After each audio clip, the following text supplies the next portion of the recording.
So today I'm going to do a real brief video on paint refinishing or enhancing. Products that we're going to be using is some 1500 grit sandpaper, some 2000 grit sandpaper. My polishes, I'm going to be using the Ultimate Compound and the Ultimate Polish, and we'll also be using the Show Car Glaze. Just for my 2 cents here, this Meguiar's Ultimate Compound is some unbelievable stuff. In fact, I probably won't even need the polish. We'll see what I get for a finish out of this, but I've been using this for a while now, and it's kind of in terms of grit, it's kind of in the middle of the road grit. It's fine enough that you can leave this as your last polish before you do before you do glazing and before you wax.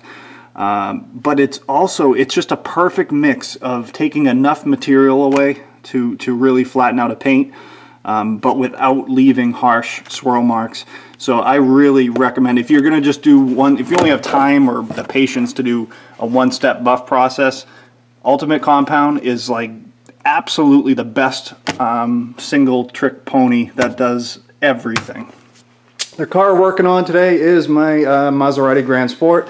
The paint that on the hood has been repainted, and they did a fantastic job with it. For coming straight out of the booth and just getting polished, it looks beautiful. It's pretty flat, but it's not perfect.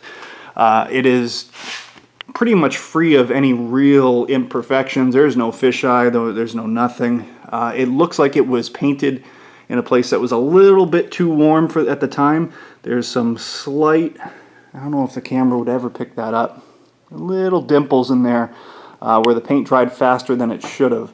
But overall, it's beautiful. So all I really want to do here is make this hood match these panels, which I've already taken care of. And I'm going to be taking it down with 1500 grit. If this was a worse paint job, a real rough finish, I would start with a much meatier sandpaper, probably around 500-ish, 400. I've gone down as low as 220. You just have to be obviously very careful with that. You'll rip through the paint, through the clear coat real quick. But for this, we're going to do 1500. I'll then go to 2000, and then we'll get into the orbital polishing on it. So we'll start by just kind of masking off this area. Again, I've already wet sanded and buffed out my quarters, and I don't want to do that again. I don't want to take any more off the clear coat that's already been taken off. So we'll start with that. So I'll be using a small block for this. You can actually do this by hand as well once you get used to it, and you can get a nice finish just doing it by hand. The block helps to keep that surface nice and even, and that's your goal here, is to flatten out those imperfections in that top coat. It will immediately make the shine go away. Don't be afraid. That's part of the process. You're scuffing that surface, but you're knocking off those highs to meet the lows, so you get that smooth as glass appearance when it's done. Key obvious is keeping water. Actually, I should have a spray bottle with me, but I don't.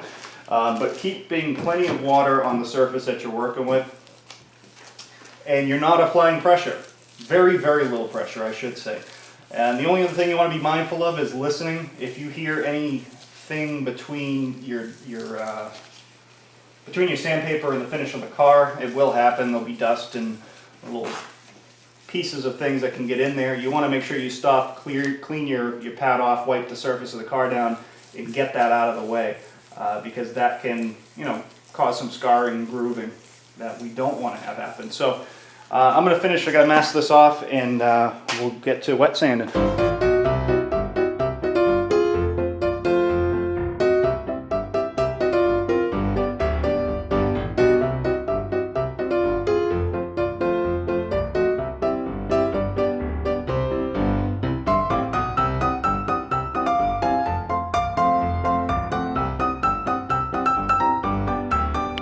Okay, so I just did one section of it here, and I came to a stop because what I want to show you, and hopefully again you can see this on the camera,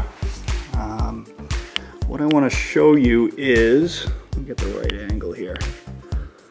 Hopefully you can see that once you wipe it, you're going to get a haze, and within that haze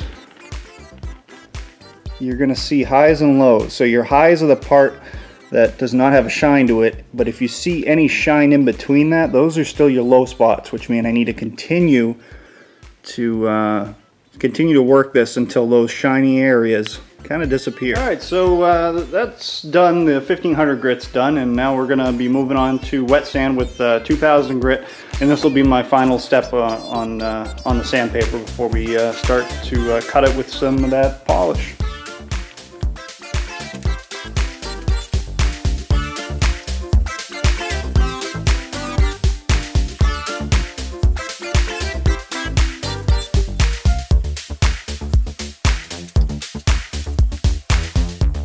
So the sanding process is complete. So this is taken down to 2000. It's still drying, so that's why you see some areas look a little funny. But what I'll do at this point is let this completely finish drying, and then when it's dry, you can really go back and see any areas that you might have missed. So you can see in here we're looking really good. But if I move over a little bit, right there, I've got an area that a little bit of a high spot I got to take a little bit more on. So the other thing to keep in mind, if you're seeing small little areas like this and it's on a curve, I'm probably not going to bother to go back and get that, because you have to remember when you use the compound, there's a cutting action along with that compound, and that's going to take care of any of those small little spots that you might have missed, and it'll blend and fade it right in. The other thing you want to be careful of is right along this edge, and if you can see, there's a very shiny spot there, and there's a spot where it's not so shiny. And what that is when a car is painted, because of gravity, the paint wants to run to those edges, and it will build up a little bit and make a little bit of a ridge. Don't try to get that little area in the middle. You're not going to see it once you buff this out. If you do try to get all the way down to that area, because that paint's built on a ridge, you're going to cut through the clear coat right along the edge and burn right through the paint. So this is okay to leave it like that. I assure you, you will not see it once you buff it out properly. And to try to get to it is not worth the effort or the risk of damaging your paint just to get that little area. So because this is a hood and it gets light from every angle, the hood is definitely the toughest area to get perfect. So because of the hood, I'm probably going to start with a little bit harsher of a compound and go to a straight rubbing compound. I just want to make sure that I really get a nice fine finish and I don't see any of those marks from that 2000 grit paper. This is going to take care of that. It's definitely more aggressive and you have to be careful with it. Not a lot of weight, not a lot of speed, but it's going to really make sure I don't have any fine scratches that are left behind the wet sand from the wet sand process. From that, we'll go to a compound or a polish, and then into a glaze, and then into wax as a final step. So we'll start compounding this out.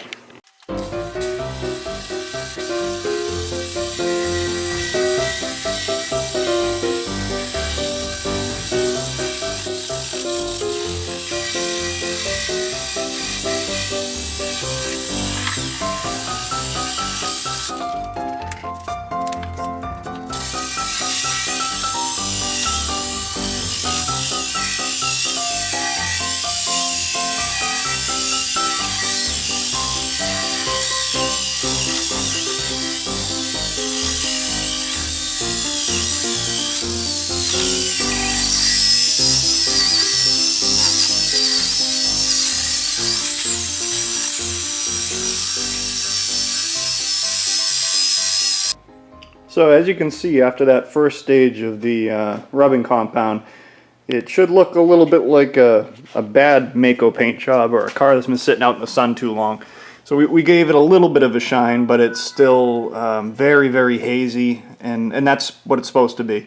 But it's very hazy, and you can still see some of the fine scratches in there. If you're still seeing some fine scratches, depending on how fine they are, that may mean you want to go back and do another of the harsher rubbing compounds.